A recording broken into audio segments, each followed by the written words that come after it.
नमस्कार दोस्तों, OCN network में आपका स्वागत। एक ऐसी पार्टी की सरकार है दिल्ली में जिसकी जिम्मेदारी और जवाबदेही शून्य है। एक ऐसा नेतृत्व है जो हमेशा अपनी नाकामियों का ठीकरा दूसरे के सिर पर फोड़ने की कोशिश करता रहा। एक ऐसा नेतृत्व, एक ऐसी सरकार जो क्राइसिस में भी राजनीतिक अवसर तलाश करने की बीमारी से ग्रस्त है। चाहे कोविड काल रहा हो, जब एक बहुत ही गंदी राजनीति की गई, ऑक्सीजन की कमी है जी, तमाम दूसरी इसी तरह की चीज़ें, और दिन में 3-3 4-4 बार प्रेस कॉन्फ्रेंस। फला अस्पताल में तो बस 3 घंटे की ऑक्सीजन बची है, उस अस्पताल में तो बस आज-आज की बची है, और इसके लिए जो है केंद्र सरकार ज़िम्मेदार है, केंद्र सरकार हमें ऑक्सीजन नहीं दे रही है। हर गर्मी में, ख़ास तौर से मई-जून में, आप पिछले कई साल से देख रहे होंगे, वही रोना, वही आरोप। अगर आप पाइपलाइन नहीं बदल पा रहे हैं, अगर आप लीकेज को भी नहीं रोक पा रहे हैं, अगर आप टैंकर माफिया पर भी अंकुश नहीं लगा पा रहे हैं, जो बेसिक सी नीड है लोगों की, अगर वो आप उपलब्ध नहीं करा पा रहे हैं, तो आपको सत्ता में बने रहने का कोई अधिकार बनता है क्या? नैतिक अधिकार भी नहीं बनता, कानूनी संवैधानिक अधिकार भी नहीं बनता है।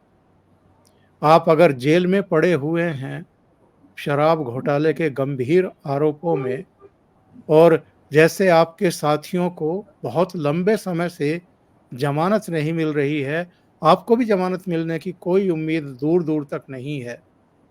इसके बावजूद बेशर्मी का आलम ये है, बेहयाई का आलम ये है कि आप इस देश के और शायद दुनिया के अकेले ऐसे चीफ मिनिस्टर हैं जो बिना इस्तीफा दिए जेल गए हैं। तो दिल्ली की जनता भाड़ में जाए। जो रोजाना की उनकी नीड्स हैं, उनके प्रति आपकी कोई जवाबदेही और जिम्मेदारी नहीं है। एक बड़ा सवाल खड़ा हो रहा है। हर मामले को लेकर के सुप्रीम कोर्ट पहुंच जाते हैं, सुप्रीम कोर्ट में वकीलों की एक फौज खड़ी कर देते हैं, वहां तर्क कुतर्क सब कुछ आजमाए जाते हैं, और प्रयास ये होता है कि जैसे हम तो दूध के धुले हुए हैं, हमारी तो कोई गलती ही नहीं है। अगर पानी का संकट है तो इसके लिए हरियाणा जिम्मेदार है, इसके लिए हिमाचल प्रदेश जिम्मेदार है, इसके लिए केंद्र की मोदी सरकार जिम्मेदार है, हमारी कोई गलती नहीं है। सुप्रीम कोर्ट अगर पूछती है कि ये टैंकर माफिया पर आपने अंकुश क्यों नहीं लगाया, तो बोला जी वो तो हरियाणा से आते हैं, ये काम तो हरियाणा सरकार का है, यानी इनका कोई काम नहीं है। तो अगर आपको केवल एंजॉय करनी है सरकार को, सत्ता को, ताकत को, तो क्यों ना आपको विदाई दे दी जाए। क्यों ना ऐसी सरकार को बर्खास्त कर दिया जाए। और क्या वो समय वास्तव में आ गया है जब इनको विदा कर दिया जाए, जब इनको बर्खास्त कर दिया जाए, और यहाँ पर एलजी के अधीन व्यवस्था जो है वो सुचारू करने की कोशिश की जाए। और अब विधानसभा चुनाव भी चूंकि बहुत दूर रह नहीं गए हैं, जनवरी 2025 में तो चुनाव होने ही हैं, तो ऐसे में क्या दिल्ली पहला प्रदेश बनने जा रहा है जहां राष्ट्रपति शासन लगाया जा सकता है? इस पर भी चर्चा करेंगे, पर कई दूसरे मुद्दे हैं, उन पर भी आज चर्चा करेंगे।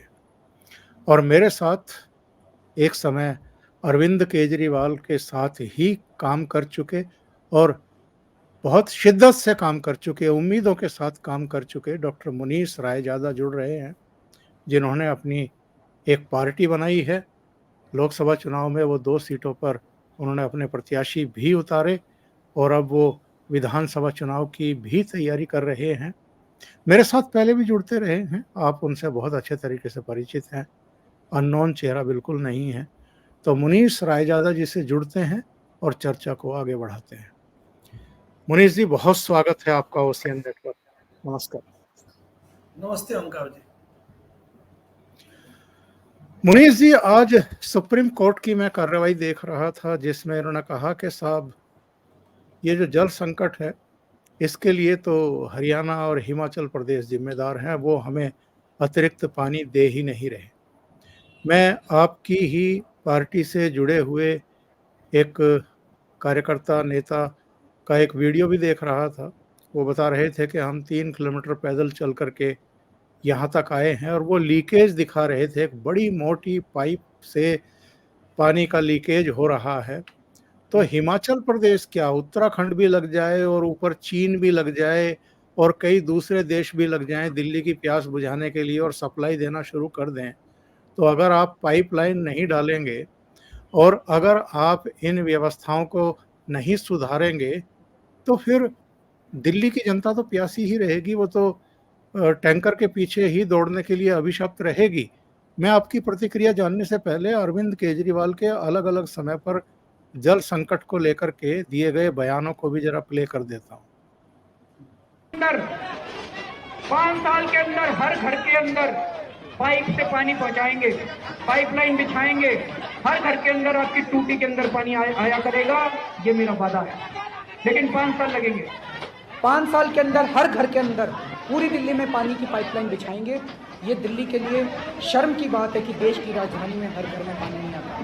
5 साल में पाइपलाइन बिछाएंगे, हर घर में टूटी में पानी आएगा। दिसंबर 2017 तक, यानी कि एग्जैक्टली 22 महीने के अंदर दिल्ली के हर कोने के अंदर, दिल्ली की हर कॉलोनी के अंदर, सभी घरों के अंदर पाइप से दिल्ली में पानी पहुंच जाएगा। दिल्ली की हर टूटी के अंदर जो पानी आएगा वो पीने का होगा। सीधा दिल्ली की जल बोर्ड की टूटी से आप पानी पी सकते हैं। आपके आरओ से ज़्यादा अच्छा पानी जल बोर्ड का पानी मिला करेगा। हमें उम्मीद है कि 2024 तक हम दिल्ली के हर नागरिक को 24 घंटे पानी उनकी टूटी में मुहैया कराने में कामयाब होंगे। 2014 से ये राग अलाप रहे हैं कि 5 साल के भीतर आपके घर में टूटी से, आरओ से भी बढ़िया पानी आएगा। 2014, फिर 2019 में भी यही कह रहे हैं कि अगले 5 साल में हम। बेशर्मी की कोई हद है मुनीष जी?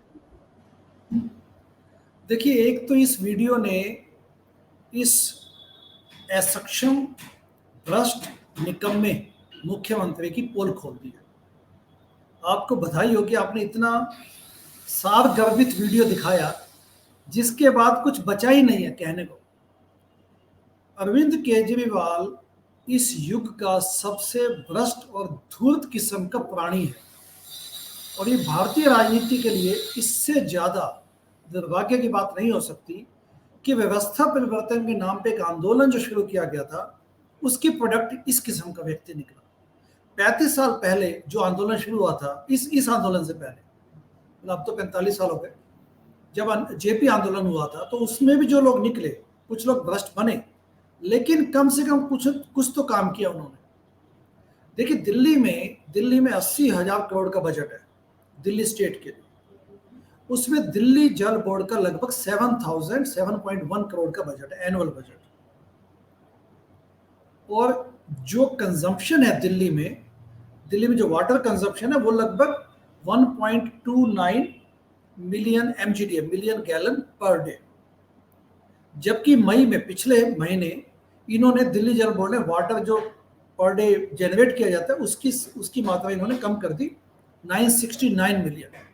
तो आवश्यकता है 1290 मिलियन गैलन पर डे, इन्होंने उसको घटा के आवश्यकता से कम पानी आता है। पहली बार 40 to 50% वाटर लीक हो जाता है क्योंकि पिछले 10 सालों में उन्होंने पाइपें, जो रस्ट पाइपें थी, जो पाइपें बदलनी चाहिए थी, वो पाइपें बदली नहीं। तो कल के जो वीडियो का आपने रेफरेंस दिया वो बिल्कुल अच्छा, it's a very good example कि किस प्रकार से किलोमीटर दर किलोमीटर आप देखते हैं कि पानी वहाँ पे वेस्ट हो रहा है। अभी एक अपने जो पार्टी के सदस्य हैं वो तुगलकाबाद से आते हैं। जब सुबह निकल के आते हैं तो सुबह आप जाइए, वहाँ पे पानी सड़कों में बह जा रहा है, गलियों में बह जा रहा है, बाढ़ सी आ जाती है। ये जो वीडियो आपने जिसका रेफरेंस दिया वो ओखला साइड पे है, साउथ दिल्ली में। और मैं बता रहा हूँ तुगलकाबाद की, तो पूरे दिल्ली में एक कहानी है। सेकंड अगला पॉइंट ये है ओंकार जी कि न केवल इन्होंने रस्टेड पाइपों को बदलने से वो तेजी नहीं दिखाई, जो पाइपलाइन पहुंचनी चाहिए थी दिल्ली के कोने कोने तक, गांवों तक या बस्तियों तक, वो नहीं पहुंची। और दिल्ली जल बोर्ड भ्रष्टाचार का अड्डा बना हुआ है। इवन मीटिंग रेट्स में भी मैनिपुलेशन की जाती है। जो ठीक आबादी है जहाँ पे, वहां बताते हैं कि किस प्रकार से मीटर रीडिंग में भी वो मैनिपुलेशन करते हैं, करप्शन। और हमारे मुख्यमंत्री, दिल्ली के मुख्यमंत्री इस वक्त जेल में है, जो बड़ी बेशर्मी से इस्तीफा देने से मना कर रहे हैं, जबकि कॉन्स्टिट्यूशनल प्रॉपर्टी ये बोलती है, पॉलिटिकल मोरालिटी एवं कॉन्स्टिट्यूशनल मोरालिटी ये कहती है, क्योंकि CM is bound to the constitution, वो संविधान की शपथ लेते हैं। तो जजेस ने तो बोल दिया कि ठीक है, कॉन्स्टिट्यूशनल प्रॉपर्टी शायद जो भी कहे, लेकिन हम इसमें हस्तक्षेप नहीं कर सकते कि उनको इस्तीफा देना चाहिए कि नहीं। बट अगर मुख्यमंत्री के हिसाब से देखें ओंकार जी, तो मुख्यमंत्री की पॉलिटिकल राजनीतिक नैतिकता एवं संवैधानिक नैतिकता ये कहती है कि आप अपने पद से हटिए, क्योंकि एक जेल के एक सेल में बैठ के आप कैसे गवर्नमेंट चलाएंगे? आपको लोगों से मिलना होता है, आपको अधिकारियों से मिलना होता है, आपके मंत्रियों से मिलना होता है। तो गवर्नेंस इटसेल्फ इस वक्त यहाँ पे दिल्ली में पैरालाइज हुई पड़ी है, इस वक्त वेंटिलेटर पे है। लेकिन ये धूर्त व्यक्ति अरविंद केजरीवाल इस्तीफा देने से इसलिए मना करते हैं क्योंकि इसके पीछे इनकी मंशा ये है कि न केवल इनको शीश महल से हटना पड़ेगा, लेकिन बड़ा गोल ये है ओंकार जी कि ये ताकि सेंट्रल गवर्नमेंट इनको बर्खास्त करे और ये उसकी सहानुभूति ले पाए। इनको जनता की कोई चिंता नहीं है। कितने दुर्भाग्य की बात है कि एक मुख्यमंत्री जो जानता है कि उसको इस्तीफा दे देना चाहिए, जो जानता है कि वो इस वक्त गवर्नमेंट नहीं चला पा रहा, तो भी इस्तीफा देने के लिए जिद के साथ मना इसलिए है कि मुझे तुमने बर्खास्त करना तो कर दो सामने वालों, ताकि मैं सहानुभूति जुटा सकूं।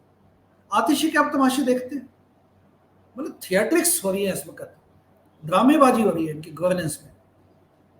तो जब आप ये सब देखते हो, दिल्ली में जिस प्रकार से त्राही मची हुई है, हाय हाय कारण अमानवीय और टोटल असंवेदनशील, और करप्शन की जो मैंने बात की, इसके पीछे जड़ में करप्शन है, इसके पीछे जड़ में करप्शन है, क्योंकि संतरी से मंत्री तक पैसा जाता है। क्या आपको लगता है कि अधिकारियों को नहीं पता कि वाटर लीकेज इतनी है? लेकिन जब अधिकारी और सब ऊपर वाले कट कमीशन पे पोषित हो रहे हैं, तो उनको चिंता नहीं है जनता की। जी ओंकार जी, मैं एक आपको शहजाद पूनावाला का आज का जी। वीडियो सुनवाता हूँ। पार्टी से एक ही सवाल है कि वाटर टैंकर माफिया से आपका रिश्ता क्या कहलाता है।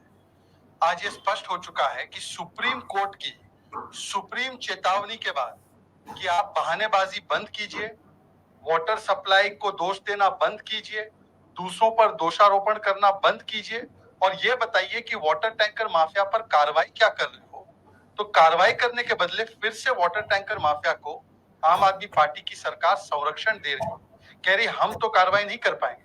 इसका मतलब साफ हो चुका है कि दिल्ली वासियों को जो बूंद बूंद पानी के लिए तरसाया जा रहा है, पहले दिल्ली जल बोर्ड में 80,000 करोड़ का घोटाला किया, कोई नई पाइप नहीं बिछाई, पाइप सड़ गई, 40% पानी बेकार हो जाता है, और फिर उसके बाद जो पानी हरियाणा और अन्य राज्य भेजते हैं, तो उन पानी पर पहला अधिकार दिल्ली के लोगों का नहीं, बल्कि आम आदमी पार्टी की साठगांठ में काम करने वाले वाटर टैंकर माफियाओं का होता है।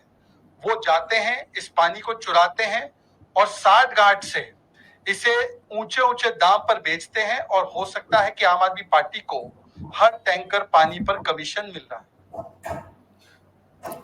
ये टैंकर का ठीकरा हरियाणा पर फोड़ना, पानी की कमी का भी ठीकरा हरियाणा पर फोड़ना। आज तो हिमाचल प्रदेश ने सुप्रीम कोर्ट में कह दिया कि हमारे पास तो अतिरिक्त पानी नहीं है, हम तो नहीं दे सकते। आप कितने सालों से दिल्ली के मुख्यमंत्री हैं? दिल्ली की प्यास बुझाने के लिए आपने एज चीफ मिनिस्टर, जो आपकी बेसिक जिम्मेदारी है, आपने क्या किया? ये क्या जनता को जवाब देने की स्थिति में है? ओंकार जी, इसके इतिहास में जाते हैं। 2012 में आम आदमी पार्टी बनी थी, तब मैं भी उसका हिस्सा था और बड़े खुशी के साथ हमने सोचा कि चलो आंदोलन के माध्यम से पार्टी बनी है, व्यवस्था परिवर्तन लेके आएंगे। मैं शिकागो से अपना काम छोड़ के आया, अपना मेडिकल प्रैक्टिस। अब ये देखिए 2012-13 की बात है। हम कहते थे, आम आदमी पार्टी के कार्यकर्ता कहते थे, शीला रानी बड़ी सियानी, खा गई बिजली पी गई पानी। क्योंकि हमने ये आरोप लगाया था कि दिल्ली जल बोर्ड की उस वक्त जो मुख्यमंत्री शीला दीक्षित चेयरपर्सन भी थी, और हमने क्लियर कट आरोप लगाया था कि माफिया जो है, पानी का माफिया, वाटर टैंकर माफिया, उसकी वजह से करप्शन है दिल्ली में और उस करप्शन को हम खत्म करेंगे। तो जिस पे हमने आरोप लगाया, आज उस बात को 10 साल हो चुके हैं। आज का जो वाटर टैंकर माफिया दिल्ली में है वो उतना ही पोषित है या उससे ज्यादा है। और इस पे हरियाणा पे आप ले गए बात। अच्छा, जब 2015 में आम आदमी पार्टी की फुल मेजोरिटी के साथ गवर्नमेंट बनी, 70 विधानसभाओं में से 67 सीटें आम आदमी पार्टी को मिली, प्रचंड बहुमत। तो कपिल मिश्रा को दिल्ली जल बोर्ड का चेयरपर्सन भी बनाया गया। दिल्ली के जल मंत्री कपिल मिश्रा थे। अच्छा, क्योंकि हमारे मैनिफेस्टो में था कि सत्ता में आते ही हम शीला दीक्षित जी पे इंक्वायरी बैठाएंगे एवं दिल्ली जल बोर्ड के स्कैम और वाटर टैंकर माफिया की पोल खोलेंगे।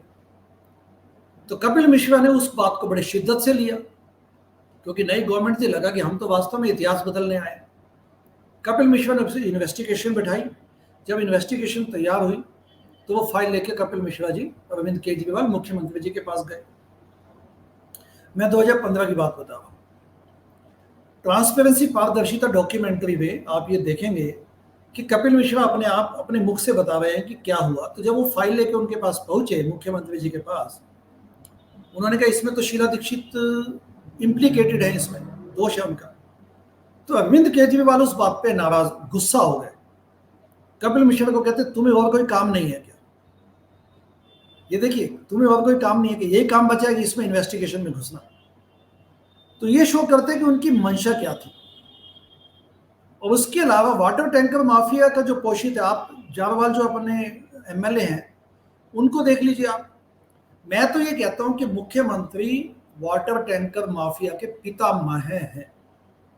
ये उनके संरक्षण में हो रहा है, क्योंकि वाटर टैंकर माफिया या जो टैंकर माफिया है, ये जैसा कि उस वीडियो में बताया गया कि वो उस पर पानी लेते हैं उससे, और ऐसे सीजन में जो बेचते हैं तो खूब पैसा बनाते हैं। क्योंकि जब लोगों तक पैसा नहीं पहुंचता, लोगों तक पानी नहीं पहुंचता उन आबादियों में, बस्तियों में, तो नेचुरली उनको तो अपने परिवार का पोषण करना है, तो वो पानी के लिए वाटर टैंकर मंगवाते हैं। और वो मन चाहे दामों पे 5-5 हजार का एक टैंकर बेचा जाता है इस वक्त, जबकि उसकी भरवाई की कीमत बहुत कम है। तो आप ये देखते हैं कि नेक्सस है, ये नेक्सस है जिसमें कि सरकार जानती है उस बात को, अधिकारी जानते हैं, लेकिन वो स्टेप नहीं लेते, क्योंकि उनको भी कट कमीशन पहुंचता है। पूरी आम आदमी पार्टी का जो सिस्टम है वो कट कमीशन के बेसिस पे बना हुआ है, जिस मकड़ जाल में उसका फायदा उठाते हैं और अपनी पार्टी चलाते हैं। तो ये अब आते हैं बात उस पर कि जो यमुना रिवर बोर्ड, अपर यमुना रिवर बोर्ड की बात है, क्या इनको आभास नहीं था सर्दियों में, क्या आभास नहीं था कि आने वाले समय में फिर से पानी की क्राइसिस आएगी? 10 साल हो गए इनको सरकार चलाते हुए, ये जानते थे। लेकिन जब अरविंद केजरीवाल जेल में गए तो दैट इटसेल्फ की शो करता है कि गवर्नमेंट चलाने लायक नहीं है। लेकिन उसके बाद भी आतिशी और ये बाकी जो मंत्री आपको टीवी पे दिखते हैं बयानबाजी करते हुए, उन्होंने कभी कदम नहीं उठाया। जब क्राइसिस जनरेट हो गई, जब पेशेंट वेंटिलेटर पे चला गया, तभी वहां पे ड्रामा करने लगे, अब इसका क्या करें, उसका क्या करें, और ये ठीकरा फोड़ने लगे हरियाणा और उस पर। और उसके बाद भी सुप्रीम कोर्ट को इंटरवीन करना पड़ा, सुप्रीम कोर्ट को इंटरवीन करना पड़ा। ये शो करते कि कितने नालायक, सक्षम एवं भ्रष्ट लोग हैं ये। और ये दिल्ली का दुर्भाग्य कि इस किस्म की सरकार इनके सिर पर बैठी हुई पिछले 10 सालों से। मुनीष जी, जब से ये रिजल्ट आए हैं लोकसभा के जी, तब से ना तो अरविंद केजरीवाल का कीटोन बढ़ा हुआ सुन रहे हैं, ना लीवर को खतरा सुन रहे हैं, ना कैंसर की आशंका सुन रहे हैं, ना उनकी डायबिटीज हद से ज्यादा बढ़ी हुई सुन रहे हैं। जब तक एक एक वोट नहीं पड़ गया पूरे देश में, तब तक इनका लिवर भी डैमेज होने की स्थिति में था, इनको कैंसर की भी आशंका थी, इनको 7 दिन का अंतरिम बेल और बढ़वानी थी, उसके लिए सारे प्रपंच रचे जा रहे थे। आतिशी मार लेना जिसका आप जिक्र कर रहे हैं, ये इनका एक झा और दूसरा प्रवक्ता है, ये तिहाड़ जेल के गेट पर पहुंच गए थे इंसुलिन की एक शीशी लेकर के, एक पैकेट लेकर के, और फुल ड्रामा कर रहे थे कैमरों पर। आज अरविंद केजरीवाल की कोई खबर जेल से क्यों नहीं आ रही है कि उसका लीवर डैमेज होने की आशंका है, कैंसर की आशंका है, डायबिटीज बढ़ गई है, इंसुलिन नहीं मिल रही है? ये उसी समय क्यों चल रहा था सारा ड्रामा? और दूसरी बात, मैं इसको कोरिलेट करता हूं आपस में। आपको अरविंद केजरीवाल की डायबिटीज की तो चिंता थी, आप इंसुलिन की एक शीशी लेकर के पहुंच गई, लेकिन दिल्ली की जो करोड़ों जनता प्यास से मर रही है, आपको उसकी रत्ती भर भी चिंता नहीं थी। उस समय अगर इतना जोर आप दिल्ली की जनता की संभावित जल संकट को देखते हुए कुछ करते, तो शायद ये क्राइसिस ना होता।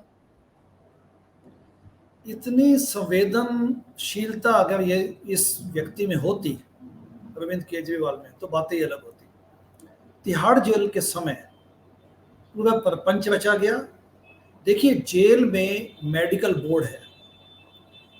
टाइप 2 डायबिटीज अरविंद केजरीवाल को है, टाइप 1 नहीं है। Type 1 is insulin dependent. As a doctor मैं आपको बता सकता हूँ ये बात कि type 1 is insulin dependent diabetes, जिसमें कि इंसुलिन इज अ मस्ट, उसके बिना काम नहीं चलता, लेकिन वो यंग एज से ही हो जाता है। इवन चाइल्डहुड से भी कई बार टाइप 1 डायबिटीज मैनिफेस्ट कर जाता है।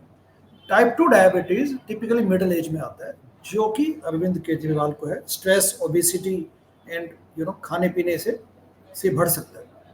नहीं, तो मुझे भी टाइप 2 डायबिटीज है, पर मैं तो कभी शो पे हल्ला नहीं मचाता कि मेरी किडनी फेल हो जाएगी, मुझे कैंसर हो जाएगा, मेरा कीटोन लेवल इतना बढ़ गया। अरे भाई, हर चौथे पांचवें आदमी को है आज की तारीख में ये। अनफॉर्चुनेटली जी। तो अब देखिए, तिहाड़ जेल में जेल एक कैदी के रूप में आप हैं, यानी कि अरविंद केजरीवाल हैं, तो अगर उनको इंसुलिन चाहिए तो डॉक्टर्स क्यों डिनाई करेंगे? डॉक्टर्स को इसमें क्या मतलब? उनको तो एज ए पेशेंट अगर उनको लगता है कि इनके कीटोन लेवल्स बढ़ते जाएंगे या बढ़ते जा रहे हैं, तो ही विल रेकमेंड इंसुलिन कि अगर शुगर लेवल बढ़ गया, blood sugar, otherwise oral hypoglycaemic agent आप ले रहे हैं। तो ये सब एक्चुअली ये मुझे बताया गया, विश्वस्त सूत्रों से पता चला कि अंदर कोई ऐसा था ही नहीं मामला। ये सिर्फ पॉलिटिकल स्टेटमेंट, पॉलिटिकल पोस्टरिंग थी, और उसके बाद वो सारी बातें खत्म हो गई। दिल्ली की जनता ने दिखा दिया, क्योंकि इन्होंने कहा था जेल के बदले वोट, जेल के बदले वोट। आम आदमी पार्टी ने गला फाड़ फाड़ के बोला, और उसके बदले सीटें मिली 0। दिल्ली में 7 लोकसभा सीटें में 0। तो जनता ने बताया कि हम क्या समझते हैं, हम विश्वास नहीं करते आपकी इस पॉलिटिकल इमोशनल पिच में। और उसके बाद सब बातें गौण हो चुकी हैं। अब वो अंदर जेल में सड़ रहे हैं। मैं ये आशा करता हूं कि ईडी के चार्जेस जल्द से जल्दी ट्रायल थोड़ा एक्सपीडाइट किया जाए, और इनके जो ईडी के चार्जेस प्रूव हों, ताकि ये व्यक्ति जो इनका गोल है वो ये होना चाहिए कि जेल में जाके ये जो जनता के साथ इन्होंने अपराध किया, स्कैम किया, और जनता के साथ जो अन्याय किया, उसकी सजा यही है कि जेल में ये सड़े। कोई पर्सनल एजेंडा नहीं है यहाँ पे, लेकिन जो जनता के साथ इन्होंने अन्याय किया उसका फल इनको मिलना चाहिए। जी मुनीष जी, मैं जनता को जरा एक चार्ट दिखाता हूं कि किसको कितनी सीटें मिली हैं लोकसभा चुनाव में। सबसे टॉप पर भारतीय जनता पार्टी 240, फिर 99 कांग्रेस, और अब सबसे नीचे आ जाइए आम आदमी पार्टी, इसको 3 सीटें मिली हैं। तो 3 सीटें जिस पार्टी को साहब मिली हैं, वो पार्टी और उस पार्टी के नेता क्या कह रहे थे? वो कह रहे थे कि साहब मुझे इसलिए गिरफ्तार कर लिया गया क्योंकि ये जो मोदी जी हैं ये मुझसे डरते हैं। अगर मैं देश भर में चुनाव प्रचार के लिए निकला तो फिर मोदी जी जो है उनको लग रहा था कि वो चुनाव हार जाएंगे। जी ये इतनी बड़ी गलतफहमी के शिकार, इतनी बड़ी गलतफहमी के शिकार, और इनकी पार्टी को वोट ऑफ परसेंटेज कितना मिला है? सबसे पहला जो अंक है जरा देखिए, आम आदमी पार्टी को दिल्ली में, पंजाब में, हरियाणा में, गुजरात में, जहां जहां ये लड़े हैं 1.11%। ये क्यों इतना ड्रामा करते हैं ये? और आपने सही कहा, दिल्ली में 2014 में भी शून्य, 2019 में भी शून्य, 2024 में भी शून्य। और इन्होंने एक बात और कही थी चुनाव प्रचार के दौरान कि अगर आपने मुझे जेल जाने से बचाना है तो आप आम आदमी पार्टी को वोट दीजिए और आम आदमी पार्टी को 7 सीटें जिताइए। तो दिल्ली की जनता ने तो कह दिया इनसे कि भाई हमें तो आपको जेल में ही भेजना है, अब भी इस्तीफा नहीं दे रहे और देंगे भी नहीं। और इस प्रकार की जो धूर्तता की इनकी राजनीति है वो खत्म नहीं होने वाली। मैं आपको एक वीडियो दिखाना चाहता हूँ, क्योंकि हमने जब कैंपेनिंग की तो बुराड़ी एरियाज में, बुराड़ी में जब हम गए तो बुराड़ी में इतना बुरा हाल है वहां पे कि आप यकीन नहीं करेंगे कि इस किस्म का वहां पे नाले का मतलब जाल बिछा हुआ है, ठीक है ना। और इतना बुरा हाल है वहां पे कि सोच के लगता है कि मतलब इन्होंने पिछले 10 सालों में कुछ भी नहीं किया। अगर वो वीडियो में एकदम ढूंढ पाया तो मैं आपको दिखाना चाहूंगा। ये देखिए, ये नंदनगरी में केजरीवाल जैसे निकम्मे, भ्रष्ट, अयोग्य एवं अनैतिक मुख्यमंत्री ने आपसे छुपाया हुआ है। यह है दिल्ली का सच, दिल्ली की हकीकत, जमीनी सच। मैं गोकुलपुरी मेट्रो स्टेशन के नीचे खड़ा हूँ। ये देखिए, ये Gokulpuri metro station north east Delhi में आता है। यह है दिल्ली का सच। खुद शीश महल बनवा के बैठ गया अपनी पत्नी को। ये दिल्ली का सच है। और इतने कितने ही आप करावल नगर की तरफ निकल जाइए, आप नंदनगरी से करावल नगर की तरफ जाइए, नाला लगातार 5 किलोमीटर 6 किलोमीटर जो हमने देखा उसके सड़क के साथ साथ निकले, कोई काम नहीं हुआ वहां पे। People are forced to live in hellish condition, नरक वाली स्थिति में। और इस वक्त दिल्ली में जो फ्रांस की रेवोल्यूशन हुई थी ना, बिल्कुल वही हालात है। और मैं बिल्कुल सच्चे मन से कह रहा हूं, कोई एग्जैजरेशन नहीं है। आप उन इलाकों में चले जाइए, ये तो भारतीय लोगों की मुझे समझ नहीं आता कि इतना टॉलरेंस लेवल है कैसे।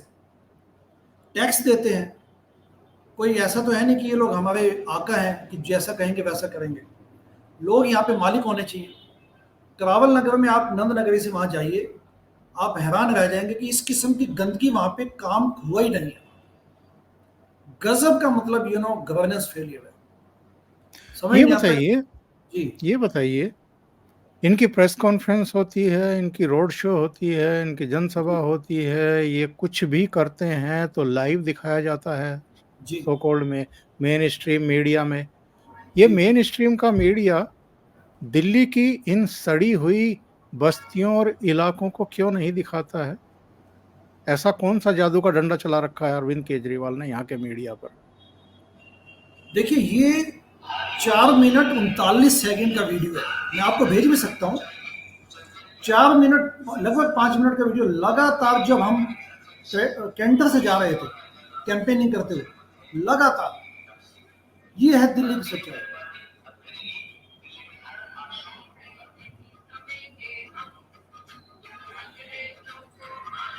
लगातार चल रहा है ये, मतलब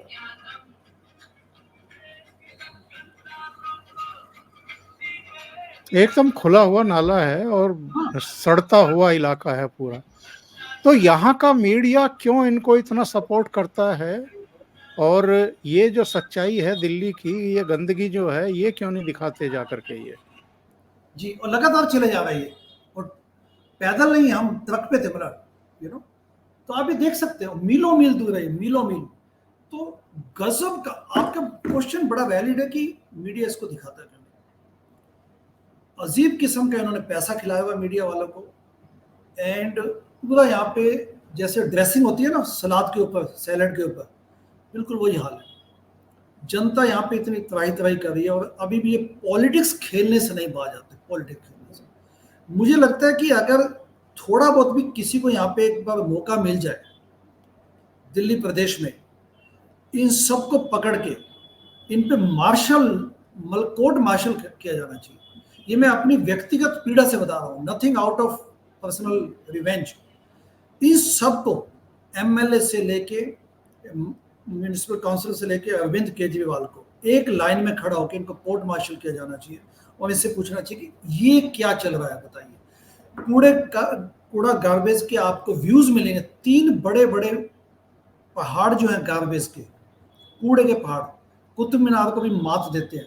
बलसवा, गाजीपुर, ओखला अभी भी वैसे की वैसे खड़े जो 10 साल पहले थे। और जबकि ये कह रहे थे कि हम नगर निगम में आते के साथ ही इनको गायब कर देंगे। जी, तो उस लेवल की बेहाली है यहाँ पे। पानी की प्रॉब्लम्स, गार्बेज की प्रॉब्लम, प्रदूषण की प्रॉब्लम, अस्पतालों में जाइए भीड़ भड़क्का, वहाँ पे सड़क बेड्स पे चूहे कूद रहे हैं, वहाँ पे ऐसी गर्मी में अस्पतालों में पंखा तक नहीं है, ऐसी गर्मी में जब लू चल रही है। और उसके अलावा स्कूलों में चला जाइए, स्कूलों में भी अव्यवस्था है वहाँ पे। तो इस गवर्नमेंट को कोई नैतिक अधिकार नहीं है इवन एक दिन भी सत्ता में रहने का। मुनीष जी, बहुत बहुत धन्यवाद जुड़ने के लिए, ओशियन नेटवर्क के लिए इतना समय निकालने के लिए, बल्कि मैं कहूँगा कि दिल्ली की जनता के लिए इतना समय निकालने के लिए बहुत बहुत धन्यवाद आपका। नमस्कार। Thank you very much. Thank you.